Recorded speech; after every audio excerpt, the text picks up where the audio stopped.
Magandang araw mga bata. Muli si Brother Joe magtuturo din sa inyo ng Christian values. Okay, bago tayo mag-start, syempre mananalangin muna tayo. Panginoon, maraming salamat po sa araw na ito. Lord, amin pong hinihiling na kami ay gabayan niyo po. Bigyan niyo kami ng karunungan upang sa ganon maunawaan po namin ang aming lesson sa araw na ito. Ito ang aming dalangin sa pangalan ni Jesus. Amen. Okay, mga bata, excited na ba kayo na mapakinggan muli ang ating Christian values? Okay, sa ating Christian values, ang ating teksto sa araw na ito ay sa Book of Deuteronomy, chapter 1 to chapter 28. Ayan. So, mula sa teksto na yan, meron tayong dalawang lessons, okay? Number 1, peacemaker, na tinatawag na tagapamayapa. Number 2, ito yung tinatawag na guidance, o sa Tagalog ay gabay. Okay, unahin natin yung unang lesson natin na peacemaker. Okay, sa loob ng pamilya, syempre, si nanay, si tatay, sila yung peacemaker sa loob ng pamilya. Pag nag-aaway yung mga anak, syempre sila ang namamagitan. Now, nagkataon, wala si nanay, wala si tatay. Tapos nag-aaway itong bunso at itong nakakatandang kapatid niya. So, syempre, ang tatay yung peacemaker ay yung eldest, yung panganay. Now, syempre, yung nakakatandang kapatid, kinuha niya yung pera ng kanilang bunso. Yan, na walang paalam. Oh, siyempre magagalit yung bunso. Now, para hindi sila magkasakitan, siyempre ikaw ang panganay, siyempre ikaw ang mamagitan sa kanila. Now, pag ikaw na magitan sa kanila, siyempre wala kang kakampihan. Wala kang papaboran. Hindi yung bunso na pabura mo, hindi yung nakakatandang kapatid. Ang layunin mo doon ay isolve yung problema. Ayan. At siyempre, dapat maibalik uli yung magandang relasyon ng magkapatid. Yan. So yan ang ibig sabihin na peacemaker. O ngayon, punta naman tayo sa school. Paano tayo nagiging peacemaker? Okay. Halimbawa, sa classroom, yung isa, kinutya yung isa dahil mataba. Sabi niya, taba. Sabi naman isa, ikaw, itim. Ayan. So, pag gano'n ang sitwasyon, ikaw na classmate nila, kung ikaw ay may concern sa kanila, dapat mamagitan ka na. Diba? Sabi mo, classmate, ano ba nangyayari sa inyo? Hindi yata maganda na kayo ay magkasakitan. Classmate, ano ba nangyayari sa inyo? Hindi maganda na kayo ay napukutyaan. Dapat kayo ay magkaintindihan, magunawaan, at magmahalan. So yan ang gagawin po natin. So, wag mo nang antayin na sila ay magkasakitan, kasi pag sila ay nagkasakitan, ano mangyayari? Dadalhin sila sa guidance office. Magkakaroon sila ng record sa school. Yan. Kung may concern ka, pag may nag-away na classmate mo, mamagitan ka na. Okay, yan ang ibig ko sabihin. Alam nyo, may experience ako dito mga bata. Noong nagtuturo ako sa school, nung sa kalagitnaan ng pagtuturo ko, abay sa kabilang classroom, may nagsigawan. Yan. Tapos, mamaya-maya, lumabas na yung mga bata at umiigsi ng tulong. Ako naman, nagulat bakit anong nangyari. So, ang ginawa ko, hininto ko yung aking pagtuturo. Sabi ko sa mga bata, dito lang kayo at titignan ko kung ano nangyayari sa kabilang classroom. Ito na. Pagdating ko doon, sa classroom na yon, talaga, nakita ko yung dalawa nag-aaway. Yung isa talagang malaking katawan. Mas malaki pa ang katawan niya kaysa akin. Tapos yung isa, maliit. So, yung malaking katawan, nakita ko nasa floor na sila. Alam niyo kung ano nangyari? Ang ginawa ng malaking katawan, dinanganan niya yung maliit na bata at sinakal niya. Nung nakita ko talaga, ninervyos ako. baka anong mangyari dito sa batang ito? Sabi ko, so, inawat ko, pero ayaw niya. So, ang ginawa ko, hinila ko na yung bata na malaking katawan niya. Hinila ko, pinersa ko na talaga kasi baka madisgrasya niya. Kasi yung bata nandoon sa floor na yon, nako, hindi na siya makahinga. Ayun, yun ang ginawa ko. Pagkatapos, nung sila'y napaghiwalay ko, ayan, pinatawag ko yung kanilang advisor. Ayan, at sinabi ko kung ano ang nangyari. So sa madalit salita, nagkaayos naman. Yan. So yan ang ibig ko sabihin, na tayo ay maging peacemaker sa ating classmate. Okay. Sa Diyos naman, paano natin ipakita na tayo ay peacemaker? Halimbawa, may nag-aaway dyan. Di mo kaano-ano, di mo kilala. Pero talaga sobrang galit niya. So, dahil mahal natin si God, mahal natin itong kapwa natin, so wag natin hayaan na sila ay magkasakitan. Eh kung madisgrasya niya, o ano mangyari? Makukulong pa yung nakagawa. Diba? Yun ang ibig ko sabihin, na tayo ay maging peacemaker sa mga taong nag-aaway. Yan. Okay, balik tayo sa Bible. Okay, basahin natin ha. Moses appointed leaders. The Lord told Moses to choose leaders from each tribe who have wisdom, understanding, and good reputation to settle quarrels and problems. Some were responsible for 1,000 men, some for 100, some for 50, and some for 10. They must not favor the rich and be fair to the lowly and great alike. Bring the most difficult cases to Moises for him to decide. Oh, alam nyo, ito ang istorya ni Moises at ang mga Israelites. Okay. Ang nangyari, nung sila ay alipin ng mga Ehipto, kinausap si Moises na palayain ang mga Israelite doon sa Ehipto. So, si Moises ang ginamit ng Diyos para lumaya ang mga Israelites. Okay. Now, sa pamumuno ni Moises sa mga Israelites, syempre, marami na sila, millions na. Syempre, may mga problema na dumarating. May hindi pagkakaunawaan. Yan, may away din sila. So, lahat yung problema na yan, dinudulog nila kay Moises. So, sa dami nila. So, napapagod na si Moises. Kaya sabi ng Diyos kay Moises na pumili siya ng mga leader bawat tribo ng Israelites. At ang pipiliin niya, yung matalino, may pang-uunawa, at may malinis na pamumuhay para isettle ang away ng mga Israelites at ang mga problema ng mga Israelites. O sabi, iba dyan, ang handle niya o responsible siya sa 1,000 na katao. Iba naman, 100. Iba naman, 50. Iyan naman, 10. Ayan. Pero sabi ng Diyos na huwag nilang paboran ang mga mayayaman. At dapat maging fair sila. Okay? Sa mga maliliit na tao at sa mga matatas na tao. At lahat ng mabibigat na kaso ay ibigay kay Moises at siya mag-decide kung anong dapat gawin. So yan ang sinabi ng Diyos kay Moises. Ibig sabihin yan, kung tayo ay peacemaker mga bata, so pag may nag-away, huwag natin paboran. Kung kaibigan natin, pinapaboran natin, hindi natin masolve yung problema. Yan.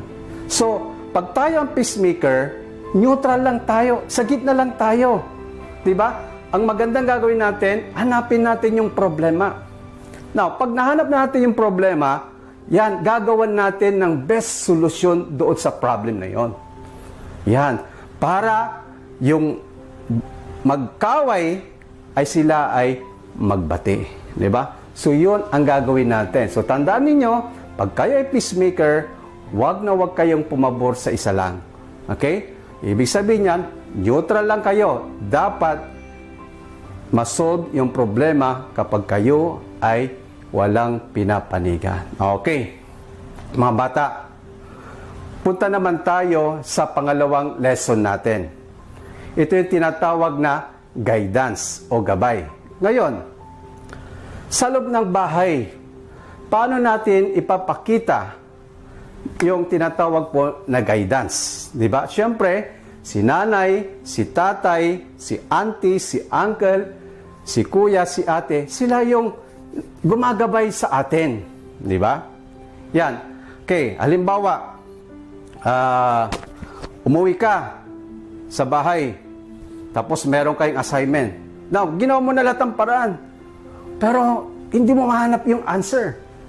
So ngayon, nandyan si nanay, nandyan si tatay, nandyan si uncle, nandyan si auntie, nandyan si kuya, nandyan si ate. So, humingi tayo ng tulong sa kanila. Kasi bakit tayo hingi ng tulong? Kasi napagdaanan na nila yon. So, alam nila yon. So, hingi tayo ng tulong para ma-guide tayo. Di ba? O, yan.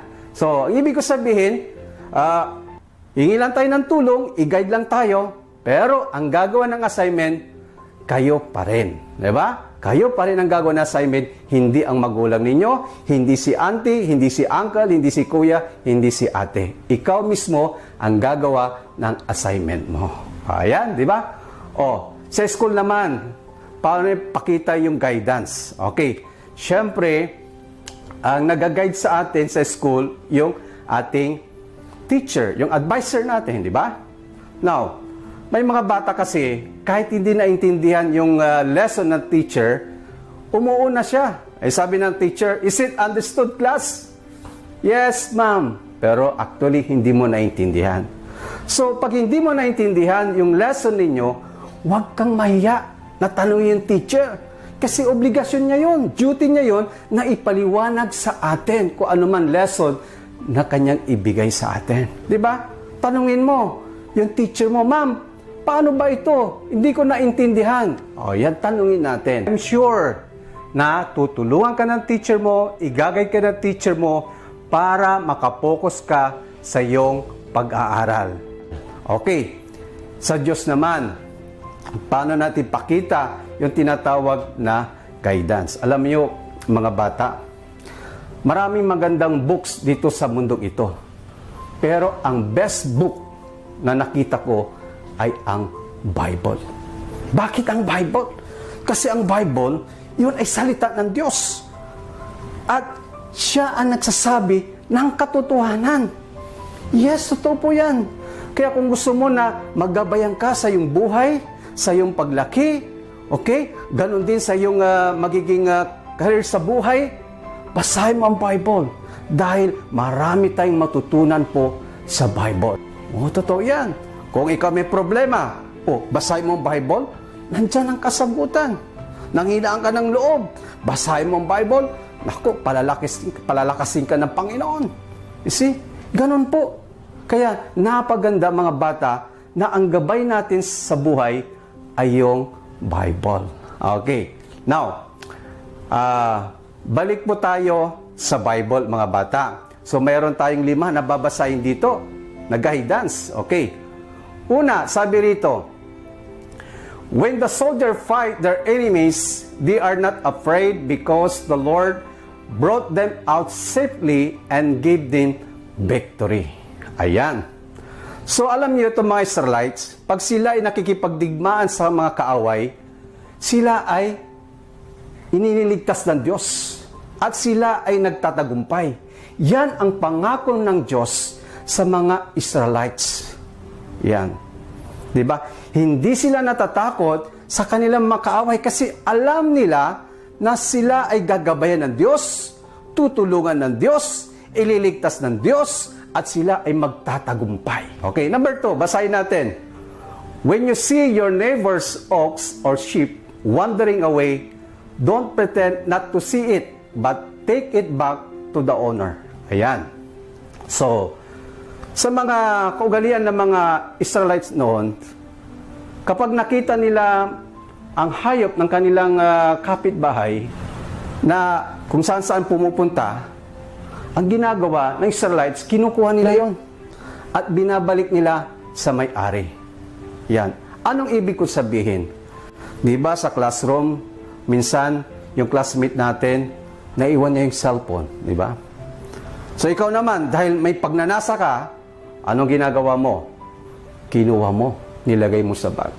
Pagbalik ng classmate mo, classmate, nakita mo ba yung cellphone ko? Naiwan ko dito eh. Sabi mo, hindi ko alam. Wala naman ako nakitang cellphone. So yun. Ibig sabihin yan, hindi magandang gawain yun. Kaya kung nakita mo, yung cellphone na iwan ng classmate mo, ang gagawin mo, kunin mo at ibalik mo sa may-ari. Kung hindi mo alam kung sino may-ari, sabihin mo sa teacher na meron kang napulot na cellphone. Di ba? Ganun dapat. Yan. Okay, number 3. Basahin natin. Don't build a house without barrier to avoid accident when they climb on the roof. Ayan. Alam niyo mga Israelites, pag sila'y gumagawa ng bahay, naglalagay sila ng barrier. Yan. Para pag nasa bubungan sila, madulas man sila, meron silang kakapitan. Hindi sila tuluyang mahulog at maaksidente. Yan. Anong ibig ko sabihin? Di ba sa school, di ba may mga bata na umaakyat sa matataas na puno, umaakyat sa building, no? Sa bubong ng building. Alam niyo mga bata, huwag nating gagawin yon. Kasi pag tayo nadulas, nahulog tayo, naku, lagot na. Aksidente na ang mangyayari. O maaari mabalian ka ng buto, di ba? Ayun. O papasok ka sa school, o nasimento yung kamay mo, nasimento yung paa mo. Di ba? Kaya pag sinabi ng teacher, baba, baba ka. Kasi iniisip ni teacher yung kapakanan mo, yung kabutihan mo, at hindi ka maaksidente. Di ba? Yun ang ibig ko sabihin. Okay. Number 4. Basahin natin. A newly married man must not be drafted into an army of other places, for he must be free for 1 year to be with his wife and make her happy. Alam niyo ito mga sundalong Israelite, pag sila ay nag-asawa, meron silang provision na 1 year na makasama ang kanilang asawa. No? Nandoon sila sa kanilang asawa. Hindi sila makikipagdigmaan. Hindi sila sasama. 1 year yon. So mahaba yun, ha? Yan. Ang ibig ko sabihin, kayo mga bata, so siguro hindi nyo pa naman naisip siguro yon na mag-asawa kayo at your age. Pero paglaki ninyo, yan. Siguro pag maisip nyo at mag-decide kayo na mag-asawa, alam niyo pag kayo nag-asawa, mga bata, no? Pag kayo lumaki, nagka-asawa, ibig sabihin niyan, dapat meron kayong quality time para sa asawa ninyo. Para maging masaya ang iyong partner sa buhay. Okay. So, number 5. Okay, basahin natin. Parents must not be punished for the sins of their sons. Likewise, the children for the sins of their parents. Okay. Ang ibig sabihin nito, na ang kasalanan ng anak ay hindi kasalanan ng magulang. Ang kasalanan ng magulang ay hindi kasalanan ng anak. Okay, halimbawa, ikaw, bata ka, ngayon, natuto ka magbisyo. O sabihin natin sigarilyo. Unti-unti, isa lang naman, isang stick. Hanggang dumami na. Hanggang talagang naging addict ka na, manigarilyo. Hindi ka na kontento sa sigarilyo. Drugs na. Now, nahuli ka ng pulis. Now, so ibig sabihin, dahil nahuli ka ng pulis, hindi si tatay o si nanay mo ikukulong. Ikaw mismo. Kasi ikaw ay accountable sa ginawa mong kasalanan. Di ba? Yan ibig ko sabihin. Kaya kayo mga bata, kung may bisyo kayo, itigil na natin. Kasi yung bisyo na yan, siya magpapahamak sa atin. Totoo yan. Oh, siya magpapahamak sa atin. Wala tayong magandang kinabukasan dyan. Sisirain niya ang ating kinabukasan. Kaya kung may bisyo ka ngayon, bata, itigil mo na para sa iyong kinabukasan. Kaya sabi ng Diyos, if you fully obey the Lord your God by keeping all His command, He will exalt you above all nations of the world. You will be blessed with many children. You will be blessed with fertile field, overflowing fruits, and God will send rain. Okay. So, ang ibig sabihin nito mga bata, kapag sinusunod natin ang utos ng Diyos, Alam nyo kung anong reward na ibibigay ng Diyos sa atin? Itataas tayo ng Diyos. At dadami ang ating pamilya. At sasagana ang ating pamumuhay. O, mga bata, sinong gusto sa inyo na maging sagana ang kanyang buhay? Maging successful sa kanyang buhay? Maging professional siya someday? O, kung yan ang pangarap mo, sumunod ka sa utos ng Diyos. Okay, mga bata? So, yung dalawang lesson natin, huwag nating kalimutan. Ano yung una? Peacemaker. Pangalawa, guidance. Okay. So, in-encourage ko rin kayo na i-share ninyo sa mga kakilala ninyo. Okay. So, bago tayo magtapos, tayo po ay manalangin. Panginoon, maraming salamat po sa lesson na binigay niyo sa amin. Marami po kami natutunan. Na nawa, O Diyos, kung may mga kakilala kami na nag-away, gamitin mo kami na kami ay maging peacemaker po para sila ay magkaayos, Panginoon. At tulungan mo din kami, gabayan mo kami sa lahat ng aming gagawin, Panginoon, upang sa ganon kami ay maging matagumpay. Ito ang aming dalangin sa pangalan ni Jesus. Amen. Okay, mga bata, muli, no? Ay ako'y nagpapasalamat sa inyo. Sa susunod uli na ating pagkikita ay may bago na naman tayong module na ituturo sa inyo. Okay, maraming salamat. Bye-bye.